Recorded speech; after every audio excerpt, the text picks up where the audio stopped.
তা আমাদের হচ্ছে কি, আমরা সবাই জাতি হিসেবে খুব অধৈর্য। সেটা হচ্ছে যে ওই একটু 200 কিলোমিটার একটু কিংবা একটু আগায় যেয়ে ঘুরতে গেলে আমাদের খুব হয়।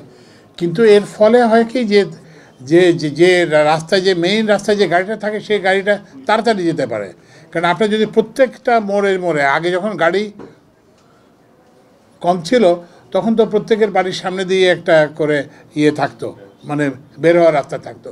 তো এখন তো আর এটা সম্ভব না। বুঝতে হবে যে গাড়ির সংখ্যা বাড়তেছে, তো সেই জন্য আমাদের একটু ঘুরে আসতে হবে। ঘুরে না আসলে হবে কি যে মেইন রোডের যে গাড়িগুলো সেগুলো তো আর চলতে পারবে না, কারণ সবাই যদি ঘুরতে থাকে।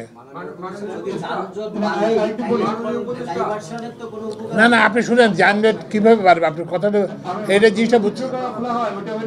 বিভিন্ন কারণে রোড অবরোধ করা হয় রাস্তাঘাটে, ওই যে তখন আমরা ওইটা না না না না, শোনেন শোনেন, আপনি একটা সহজ কথাটা বলি। আমি তো আর ইঞ্জিনিয়ার না, কিন্তু জিনিসটা বুঝতে চেষ্টা করি। সেটা হচ্ছে যে আপনি একটা রাস্তা আছে, তো রাস্তায় গাড়ি চলতেছে, কেউ অনেক দূর যাবে, অনেকে 10 কিলোমিটার যাবে, আর আপনি হয়তো 2 কিলোমিটার যাবেন। তো ওই জন্য এখন যদি প্রত্যেকে যদি 50 মিটার পরপর, 100 মিটার পরপর যদি ঘুরতে থাকেন, তাহলে তো যে মেইন রাস্তার গাড়ি তো চলতে পারবে না। বুঝতে পারছেন?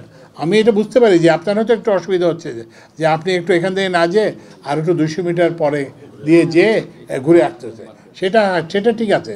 কিন্তু এইটা যদি না করা হয়, এখন যেহেতু গাড়ির সংখ্যা অনেক বেড়ে গেছে, তো ওইটা তাহলে মেইন রোডটাই অচল হয়ে যাবে, কারণ সবাই ঘুরতে থাকবে।